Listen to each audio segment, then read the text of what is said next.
सरकार की मंशा गरीबों को लेकर, अल्पसंख्यकों को लेकर, दलितों को लेकर सही नहीं। सरकार की पॉलिसी में खोट है।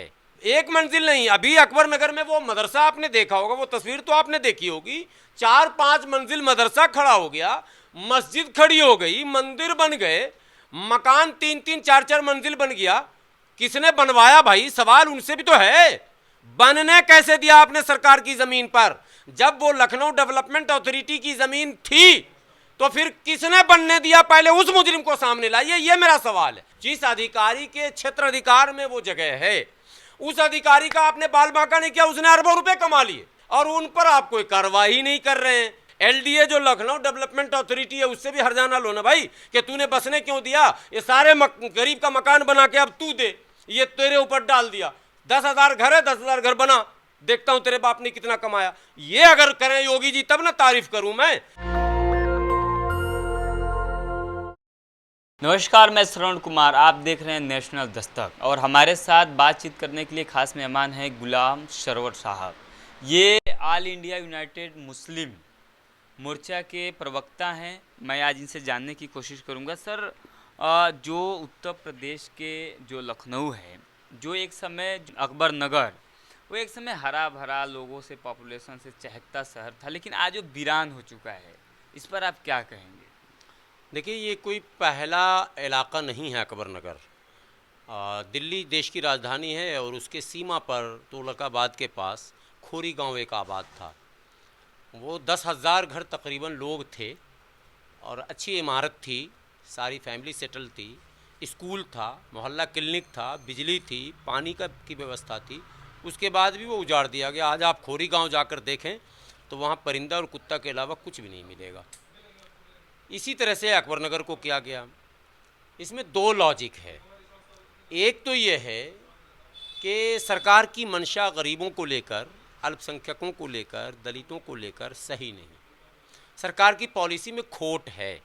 इसमें कहीं बोलने में कोई संकोच की आवश्यकता नहीं है कि सरकार में जो लोग पॉलिसी बनाते हैं, योजनाएं बनाते हैं, वो गरीबों की अनदेखी करते हैं, अल्पसंख्यकों की अनदेखी करते हैं, दलितों और आदिवासियों की अनदेखी करते हैं।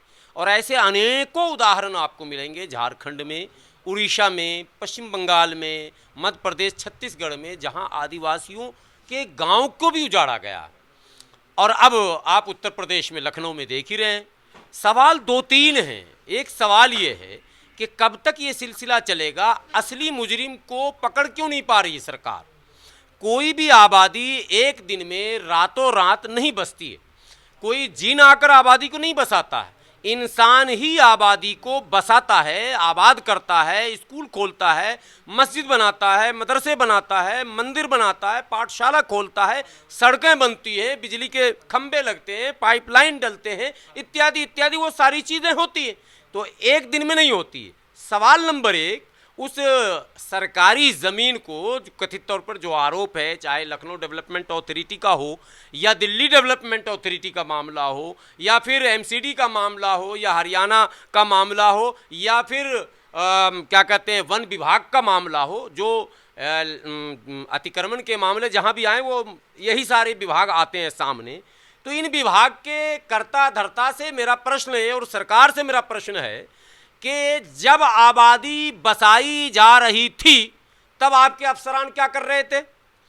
तब आपके अफसरान जो ऑन ड्यूटी थे, क्यों नहीं उनकी नौकरी को ख़त्म किया जाए और क्यों नहीं उनके लिए सज़ा तय कर दी जाए कि जिस एरिया, देखिए जैसे पुलिस थाने में आप जाएंगे, हर बीट के एक अफसर होते हैं और उस बीट में कोई घटना घटती है तो रिस्पॉन्सिबल बीट अफसर होता है। किसी की जवाबदेही अगर आप तय नहीं करेंगे और सीधा डंडा हम पर मारेंगे तो ये न्याय उचित नहीं है। किसी भी अथॉरिटी में जो संबंधित अधिकारी हैं, उनके देख रेख में रोज मकान बन रहा और एक मंजिल नहीं। अभी अकबर नगर में वो मदरसा आपने देखा होगा, वो तस्वीर तो आपने देखी होगी, 4-5 मंजिल मदरसा खड़ा हो गया, मस्जिद खड़ी हो गई, मंदिर बन गए, मकान 3-3, 4-4 मंजिल बन गया। किसने बनवाया भाई? सवाल उनसे भी तो है। बनने कैसे दिया आपने सरकार की जमीन पर? जब वो लखनऊ डेवलपमेंट अथॉरिटी की जमीन थी तो फिर किसने बनने दिया? पहले उस मुजरिम को सामने लाइए, ये मेरा सवाल है। ऐसे में सर अब मैं आपसे एक सवाल पूछना चाहूँगा, जैसे जो भी धार्मिक स्थल हैं, चाहे मंदिर हो चाहे मस्जिद हो, वो 90% इस देश में 90% मंदिर मस्जिद सरकारी भूमि पर बना रहता है, लेकिन ऐसे में मस्जिद को ढहाना ये कहाँ तक उचित है? नहीं, इस पर सीधे सीधे तो मैं वार नहीं कर सकता, क्योंकि कई मंदिरें भी जो है मंदिरों को भी तोड़ा गया है। खोरी गांव में भी हमने अपनी आंखों से देखा, मस्जिद पर भी बुलडोज़र चला, मंदिर पर भी चला। लेकिन मसला ये है, मैं बहैसियत मुसलमान के पहले मुसलमानों से अपील करता हूँ कि आप मस्जिद कम से कम, मदरसा कम से कम, अनधिकृत ज़मीन, पहले तो बसें ही नहीं, लेकिन कम से कम बस भी गए तो मस्जिद मदरसा ना बनाएं, क्योंकि गैर कानूनी ज़मीन पर मस्जिद मदरसा बनाना उचित बिल्कुल नहीं है। मज़हब के नज़र से भी, धार्मिक दृष्टिकोण से भी वो उचित नहीं है। एक बात तो ये क्लियर है।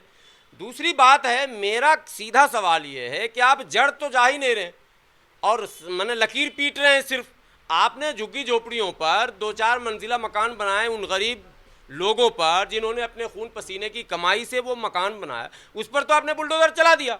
लेकिन वो मकान जिसने बनने दिया, जिस अधिकारी के क्षेत्र अधिकार में वो जगह है, उस अधिकारी का आपने बाल बांका नहीं किया, उसने अरबों रुपए कमा लिए, तो वो अरबपति होता चला गया और गरीब गरीब होता चला गया। कोई ब्याज पर पैसा लिया, कोई कर्ज लिया, कोई गांव में ज़मीन बेचा, कोई सोना बेचा, इत्यादि इत्यादि, और उसके मकान बुलडोज कर दिया आपने, तो गरीब और गरीब हो गया, बेघर हो गया, बेसहारा हो गया, सड़क पर आ गया। और जो अफसरान थे वो इनसे माल लूट लूट कर करोड़पति और अरबपति हो गए और उन पर आप कोई कार्रवाई नहीं कर रहे हैं। तो ये पैमाना गलत है। डेमोक्रेसी में जवाबदेही तय होनी चाहिए। यदि जवाबदेही तय होती तो इस तरह की आबादी कहीं बसती ही नहीं जो बस रही है। कहीं एसडीएम बसवा रहे हैं, कहीं जो है डीसीएलआर बसवा रहे हैं, कहीं एमसीडी के सारे जो क्षेत्र के अधिकारी हैं वो बसवा रहे हैं, देख रेख में पैसे लेकर। मैंने अपनी आंखों से देखा, मैं कैमरे पर बोला, मुझे नहीं डर, मैंने आंखों से देखा है बिल्डर और एमसीडी के अफसरान के बीच तालमेल और लेन देन। काश के मैं खुफिया कैमरे को कैद कर लेता, मैंने लेन देन भी देखा। ये ड्रामा कब तक चलेगा भाई? 5 लाख रुपए दे दो मकान बना लो, 10 लाख रुपए दे दो मकान बना लो, और तेरे बाप का है क्या? सरकार की चीज है भाई, तू कौन है? तू सरकार का नौकर है भाई। तेरी ड्यूटी है ये तय करना कि इस जमीन पर कोई गैर कानूनी कंस्ट्रक्शन नहीं होनी चाहिए। तो 5 लाख लेने के बाद तूने उसे कानूनी कर दिया। बाद में दूसरे अफसर आए, उन्होंने कहा हमें भी तो 10 लाख जी। अगले ने कहा हुजूर पहले वाले को 5 लाख दे चुके हैं। बोला अच्छा ठीक है, तो फिर तैयार हो जाओ। अब दूसरा अफसर आया, उसने कार्रवाई की और बुलडोजर आ गया। साहब यही हो रहा, पैसे न दोगे तो तोड़े जाओगे और पैसे दोगे तो छोड़े जाओगे। कानून का राज कहाँ है? तो कानून का राज स्थापित करने के लिए जरूरी है कि हर वो अफसरान जो जिम्मेदार हैं उनकी जिम्मेदारी तय हो और उन्हीं से वो सब कुछ वसूला जाए। आज बुलडोज़र अगर चला है तो बुलडोज़र चलाने में भी सरकार का खर्च है। पुलिस का अमला लगाया गया ड्यूटी पर, तमाम अफसरान नियुक्त किए गए, मजिस्ट्रेट नियुक्त किया गया। ये क्या बगैर पैसे के हो रहा है क्या? ये खर्च कौन भरेगा? योगी जी तो कहते हैं कि दंगाइयों से हम खर्चा हर्जाना, वो जो आग उग लगा देता है सड़क पर, उससे हम हर्जाना भरेंगे। तो इससे भी, बिल्डर से भी हर्जाना लो ना, ये एमसीडी और डीडीए वाले से भी हर्जाना लो ना, एलडीए जो लखनऊ डेवलपमेंट अथॉरिटी है उससे भी हर्जाना लो ना भाई, कि तूने बसने क्यों दिया? ये सारे गरीब का मकान बना के अब तू दे, ये तेरे ऊपर डाल दिया। 10,000 घर है, 10,000 घर बना, देखता हूं तेरे बाप ने कितना कमाया। ये अगर करें योगी जी तब ना तारीफ करूं मैं। बड़ों को आप छोड़ रहे हैं और छोटों को पे जुल्म कर रहे हैं। ये ठीक नहीं है कि गरीबों पे जुल्म करें। गरीबों को गलत हाथों में जाने से बचाएं, मजलूमों को जालिम के पंजों से बचाएं, तब तो हम शाबाशी देंगे ना। गरीब की झुग्गी पर 2 मिनट में बुलडोज़र, गरीब के मकान पर 2 मिनट में बुलडोज़र, और अमीर पैसे दे देकर सारी ज़मीनें कब्जा करता चला जा रहा, बेचता चला जा रहा और अब अरबपति बनता चला जा रहा। ये पैमाना अभी देखिए, यहाँ आप बैठे दिल्ली में, यमुना के पेट में लोग झुग्गी बना रहे हैं, उसको बिजली सप्लाई दी जा रही है। यमुना के पेट में झुग्गियां बनी और उसको बिजली सब भी कौन बिजली सप्लाई दे रहा भाई? अनऑथराइज्ड बिजली विभाग के अफसरान दे रहे हैं और वो पैसे वसूल रहे हैं। क्या अंधे हैं हम लोग? क्या बहरे हैं क्या हम लोग? गूंगे हैं क्या हम लोग? समझते नहीं क्या? पढ़े नहीं है क्या? हम खूब समझते हैं, मगर करें क्या? सिस्टम सारा करप्ट है। तो सिस्टम में सुधार कौन लाएगा? मैं जनता से कहता हूं, सारी जनता करप्शन के साथ खड़ी हो जा रही है। जनता खुद चाह रही है झुग्गी डाल दूं, जनता खुद चाह रही है अनऑथराइज्ड सस्ते में जमीन मिल जाए, तो भुगतो। इसलिए बाद में हिंदू मुसलमान का रोना मत रोइए, ये तो होगा ही होगा। सरकारें जैसी भी होंगी, इल्ला माशाअल्लाह। एक सरकार थी बहन जी की, वहाँ 2007 से 12 वहाँ जो कार्रवाई हुई वो धर्म जाति देखकर नहीं हुई थी। 12 के बाद मैं दावे के साथ कहता हूँ कि वहाँ भी भेदभाव हुआ था 17 तक, और 17 के बाद तो भुगत ही रहे हैं, वो तो भुगत ही रहे हैं अभी तक। आगे कब तक भुगतेंगे वो तो लोग देखेंगे। तो ये है और ये फैक्ट है कि भेदभाव हो रहा, लेकिन भेदभाव का अवसर भी हम दे रहे हैं, ये भी एक हकीकत है। जनता को अपने अंदर सुधार लाना होगा और सिस्टम पर कैसे चला जाए और चलाया जाए। अफसरान को, चाहे मैं चलूंगा तभी तो अफसरान को चलाऊंगा, मेरी हिम्मत है। मैं चोरी करूंगा और मैं पुलिस से भिड़ सकता हूं, हिम्मत है मेरी। मुझे पुलिस से समझौता करना पड़ेगा क्योंकि मैंने चोरी कर रखी है। तो मैं जब गलत रहूंगा तो व्यवस्था सही बना नहीं सकता। मैं व्यवस्था सही बनाने के लिए मुझे सही होना जरूरी है। तो ये गुलाम सरवर साहब थे जिन्होंने तमाम मुद्दों पर इन्होंने प्रकाश डाली। तो उस वीडियो बातचीत पर आपकी क्या राय है, हमें कमेंट बॉक्स में जरूर बताएं। शुक्रिया। नेशनल दस्तक की आपसे गुजारिश है कि अगर इसको बचाना चाहते हैं तो नेशनल दस्तक को सब्सक्राइब करने के लिए रेड कलर के सब्सक्राइब बटन को दबाएं, फिर बेल आइकन की घंटी दबाएं। नेशनल दस्तक को बचाने के लिए बहुत जरूरी है कि हर खबर को शेयर करें, लाइक करें, कमेंट जरूर करें।